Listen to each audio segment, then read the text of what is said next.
Second year के प्यारे विद्यार्थियों, आज का जो अपना टॉपिक है एबीएसटी पेपर फर्स्ट में इनकम टैक्स में, वो है असेसमेंट ऑफ फर्म। फर्म का कर निर्धारण। तो फर्म यानी कि साझेदारी संस्था, जो आपने अभी तक लोअर क्लासेस में पढ़ी है, जैसे आपने पढ़ा है एकल स्वामित्व साझेदारी संस्था कंपनी।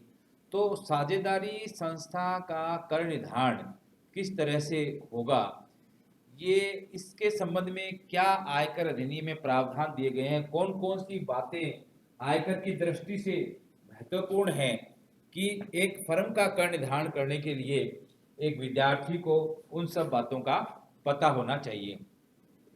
अब देखिए, इससे पहले आपने असेसमेंट ऑफ इंडिविजुअल व्यक्तियों का कर निर्धारण किया, असेसमेंट ऑफ एचयूएफ हिंदू अविभाजित परिवार का कर निर्धारण किया। इसी तरह से ये असेसमेंट ऑफ फर्म एक फर्म का कर निर्धारण की प्रक्रिया होगी।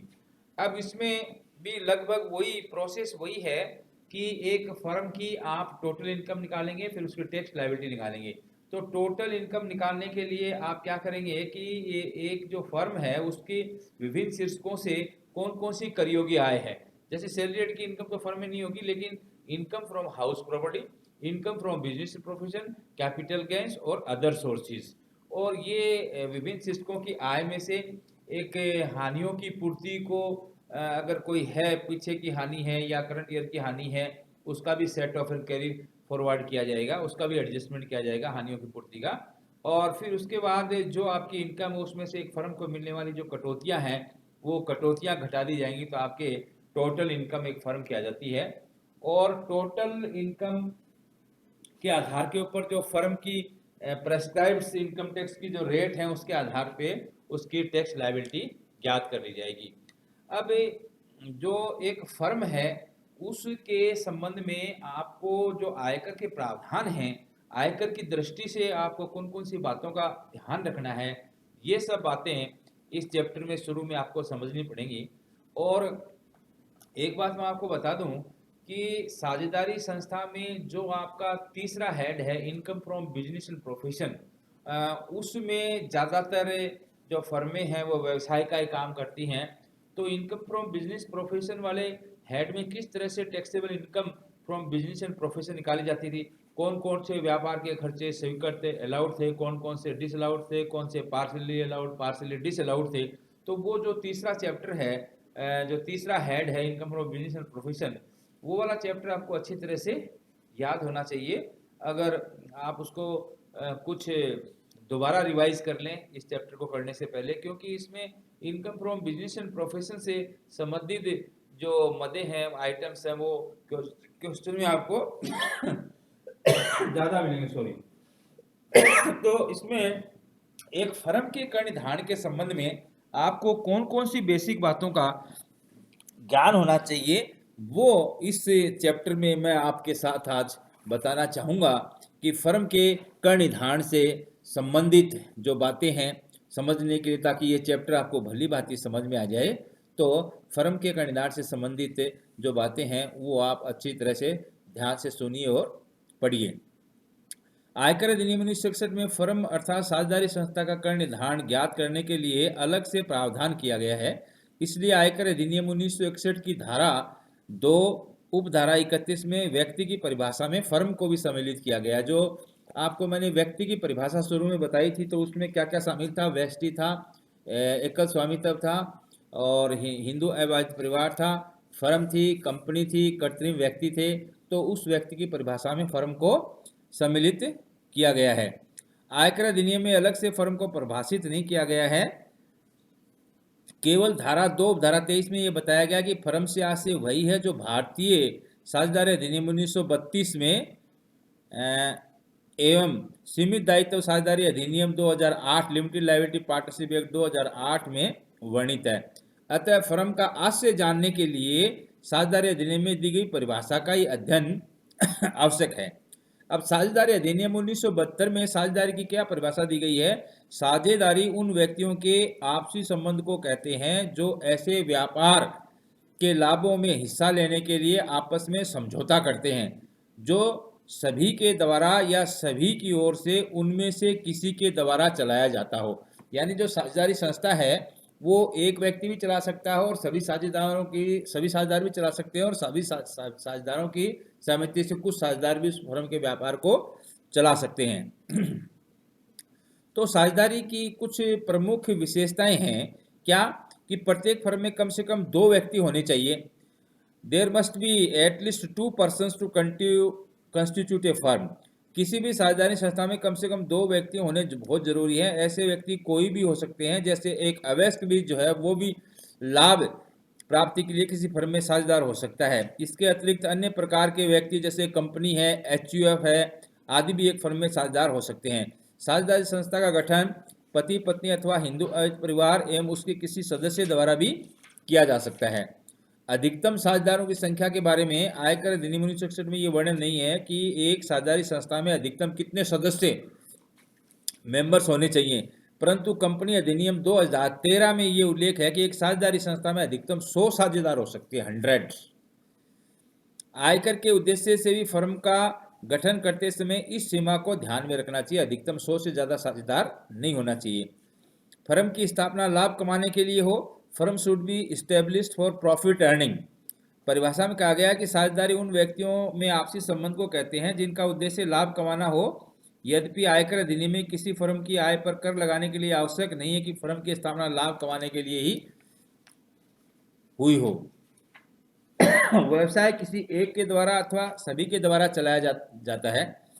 One or more partner can run the business. Firm की परिभाषा से स्पष्ट है कि यह आवश्यक नहीं कि सभी साझेदार सक्रिय रूप से व्यवसाय में संलग्न हो। इस प्रकार से कुछ साझेदार सक्रिय साझेदार हो सकते हैं, एक्टिव पार्टनर्स, और कुछ पार्टनर स्लीपिंग पार्टनर्स होते हैं, निष्क्रिय साझेदार, जो केवल पूंजी लगाते हैं और लाभ में हिस्सा लेते हैं लेकिन व्यापार के संचालन में वो अपना समय नहीं देते, उनको बोलते हैं स्लीपिंग पार्टनर्स। और जो व्यापार का संचालन करते हैं उनको बोलते हैं एक्टिव पार्टनर्स। अब फर्म के कर निर्धारण की कुछ आवश्यक शर्तें हैं। Essential conditions for the assessment of A firm. कुछ शर्तें हैं जो आपको विशेष तौर पे ध्यान में रखनी है। साझेदार अधिनियम में दी गई परिभाषा के अनुसार यह आवश्यक नहीं कि साझेदारों के मध्य लिखित अनुबंध हो एवं उनके मध्य लाभ विभाजन का अनुपात पहले से तय हो। यदि कुछ व्यक्ति लाभ अर्जन के उद्देश्य से सम्मिलित रूप से कार्य करते हैं तो लाभ विभाजन का अनुपात पहले से तय न होने पर साझेदारी अधिनियम के अनुसार सभी साझेदारों में लाभ का विभाजन बराबर बराबर कर दिया जाएगा। परंतु आयकर अधिनियम की धारा 184 जो है इस बारे में कुछ विशेष टिप्पणी करती है के अनुसार किसी फर्म का कर निर्धारण फर्म के रूप में तभी हो सकता है जब साझेदारी संस्था का एक लिखित साझेदारी संलेख हो, रिटर्न में पार्टनरशिप डीड होना चाहिए एवं उसमें प्रत्येक साझेदार का लाभ में हिस्सा स्पष्ट रूप से वर्णित हो। रिटर्न में पार्टनरशिप डीड और लाभ का हिस्सा स्पष्ट रूप से वर्णित हो। फर्म को व्यक्तियों का समुदाय मानते हुए कर निर्धारण किया जाएगा। अगर ये चीजें नहीं है तो अगर मान लो रिटर्न में पार्टनरशिप एग्रीमेंट नहीं है और लाभ का हिस्सा स्पष्ट नहीं है तो उसका निर्धारण कर का निर्धारण व्यक्तियों के समुदाय मानते हुए कर का निर्धारण किया जाएगा।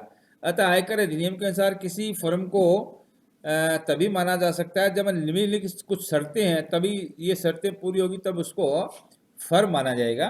क्या क्या शर्तें हैं? साझेदारी संस्था का गठन किसी प्रलेख द्वारा हो। Partnership firm must be constituted by some document. साझेदारी का अनुबंध एक स्टैम्प पेपर, लिखित संलेख या प्रलेख द्वारा होना चाहिए। प्राय फर्म का गठन एक लिखित साझेदारी संलेख डीड और इंस्ट्रूमेंट द्वारा होता है जिस पर गवाहों के हस्ताक्षर भी होते हैं।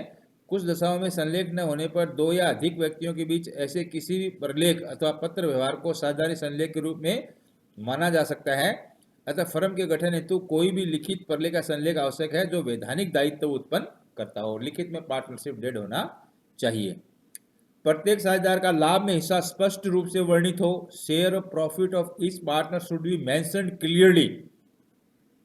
साझेदारी अधिनियम के अनुसार यह आवश्यक नहीं है कि साझेदारों का लाभ में हिस्सा पहले से स्पष्ट हो, परंतु आयकर अधिनियम के अनुसार किसी फर्म के रूप में कर निर्धारण तभी किया जा सकता है जब लिखित प्रलेख में प्रत्येक साझेदार का लाभ में हिस्सा स्पष्ट रूप से वर्णित हो। कर का निर्धारण साझेदारी संस्था के रूप में तभी होगा जब रिटर्न पार्टनरशिप डीड हो और लाभ का हिस्सा बिल्कुल स्पष्ट हो लिखित में। लिखित प्रलेख की प्रमाणित प्रति संलग्न की जाए। Copy of written document must be annexed. साझेदारी संलेख पर प्रत्येक साझेदार के हस्ताक्षर होने चाहिए तथा जिस पर कर निर्धारण वर्ष में पहली बार फर्म का कर निर्धारण हो, उस वर्ष में फर्म के साझेदारी संलेख की प्रमाणित प्रतिलिपि आयकर रिटर्न के साथ भेजी जानी चाहिए। पार्टनरशिप डीड की जो फोटोस्टेट कॉपी है वो भी असेसमेंट जब रिटर्न भरी जाएगी उसके साथ भेजनी पड़ेगी, जब फर्स्ट असेसमेंट किसी साझेदारी संस्था का हो। परिवर्तन पुरानी तिथि से प्रभावित नहीं होंगे। No change are possible with retrospective effect. एक बार फर्म के रूप में कर निर्धारण होने के बाद फर्म पर उसी रूप में कर निर्धारण होता रहेगा जैसा कि लिखित संलेख में वर्णन है। यदि भविष्य में फर्म के साझेदारी संलेख में कोई भी परिवर्तन हो तो ऐसी संशोधित साझेदारी संलेख की प्रमाणित प्रतिलिपि आयकर प्रतिवेदन के साथ संलग्न करनी होगी। साझेदारी संलेख में कोई भी परिवर्तन पुरानी तिथि से प्रभावित नहीं हो सकता। जैसे यदि गत वर्ष 2019-20 में 1 जनवरी 2020 को साझेदारों का वेतन पुरानी तिथि 1 अप्रैल 2019 से बढ़ा दिया जाए तो आयकर अधिनियम के अनुसार साझेदारों को दिए जाने वाले वेतन की व्यय के रूप में कटौती देने के उद्देश्य से यह माना जाएगा कि वेतन में वृद्धि 1 जनवरी 2020 से हुई है। 1 जनवरी 2020 से हुई है। फर्म का सर्वोत्तम निर्णय कर निर्धारण नहीं हो सकता।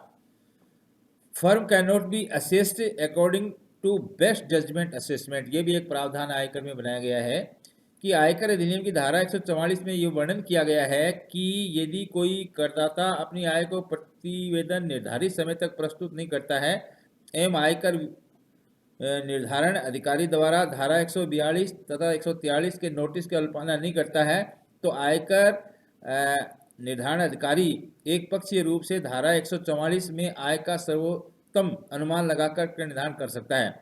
यदि कोई फर्म इन प्रावधानों की अनुपालना नहीं करती है और उसका सर्वोत्तम कर निर्धारण किया जाता है तो उस दशा में फर्म के कर निर्धारण संबंधी प्रावधान लागू नहीं होंगे एवं फर्म पर व्यक्तियों के समुदाय की तरह कर लगाया जाएगा। Association of person AOP, assessment of AOP, association of person की तरह कर लगाया जाएगा अगर वो किसी आयकर के नोटिस का उनका जवाब नहीं देती है तो। अब फर्म का व्यक्तियों के समुदाय के रूप में कर निर्धारण। Partnership firm assessed as association of person. एक साझेदारी संस्था का कब एओपी के रूप में कर निर्धारण हो सकता है? फर्म के रूप में कर निर्धारण की आवश्यक शर्तों के अध्ययन से स्पष्ट है कि यदि निम्नलिखित 2 शर्तों की पूर्ति न हो तो फर्म पर व्यक्तियों के समुदाय की तरह से कर लगाया जाएगा। Assessment of AOP, association of persons, व्यक्तियों के समुदाय की तरह। कौन सी शर्तें हैं? एक शर्त ये है कि फर्म का लिखित प्रलेख न हो, प्रलेख में लाभ हानि विभाजन का अनुपात न हो, प्रलेख पर सभी साझेदारों के हस्ताक्षर न हो अथवा प्रलेख की प्रमाणित प्रति आयकर प्रतिवेदन के साथ संलग्न न की जाए। एक शर्त तो ये है। और दूसरी शर्त है फर्म द्वारा सही समय पर आयकर प्रतिवेदन प्रस्तुत न करने अथवा अन्य प्रावधानों की अनुपालना न करने से फर्म पर सर्वोत्तम कर निर्धारण हुआ हो। तो ये 2 शर्तें हैं कि ये 2 शर्तों का अगर पालन नहीं होगा तो फर्म का कर निर्धारण as a assessment of firm की बजाय as an assessment of an AOP, व्यक्तियों के समुदाय के कर निर्धारण की तरह कर लगेगा। अब फर्म को व्यक्तियों के समुदाय के रूप में कर निर्धारण होने पर फर्म का कर दायित्व बढ़ जाएगा। एक तो ये फर्क पड़ेगा अगर एसोसिएशन ऑफ पर्सन की तरह अगर उसका असेसमेंट किया जाएगा फर्म की तरह न करने पर, क्योंकि व्यक्तियों के समुदाय की दशा में सदस्यों को दिए गए ब्याज एवं पारिश्रमिक की कोई कटौती नहीं मिलती है, जबकि साझेदारी संस्था को इस संबंध में कटौती मिलती है। यद्यपि फर्म पर व्यक्तियों के समुदाय के रूप में कर लगाने पर भी 30% की दर से कर लगेगा, परंतु यदि कोई विदेशी कंपनी भी साझेदार है तो समुदाय के रूप में कर लगने पर कर की दर 40% हो जाएगी। तो इस चीज़ का आपको विशेष ध्यान रखना है कि साझेदारी संस्था का जो आपको कर निर्धारण करवाना है तो एक तो जो आपका साझेदारी संलेख है, जो पार्टनरशिप डीड है, वो लिखित में साझेदारी समझौता होना चाहिए, उसकी कॉपी आयकर रिटर्न के साथ लगानी पड़ती है। और दूसरा क्या है कि विभिन्न जो साझेदार हैं उनमें लाभ विभाजन का अनुपात है वो क्लियरली स्पष्ट होना चाहिए, लिखित समझौते में होना चाहिए कि कौन से पार्टनर को किस तरह से लाभ में हिस्सा मिलेगा। और दूसरा ये है कि परिवर्तन पुरानी तिथि से प्रभावित नहीं होंगे। No changes are possible with retrospective effect, इस बात का भी विशेष ध्यान रखना है। तो साझेदारी संस्था के कर निर्धारण के संबंध में जो आपकी शुरुआती कुछ बातें हैं, वो मैंने इस लेक्चर में आपको बताने की है कि फर्म के कर निर्धारण के संबंध में आयकर की दृष्टि से कौन कौन सी बातों का एक विद्यार्थी को पता होना चाहिए। आज के लेक्चर में इतना ही है। Thank you very much.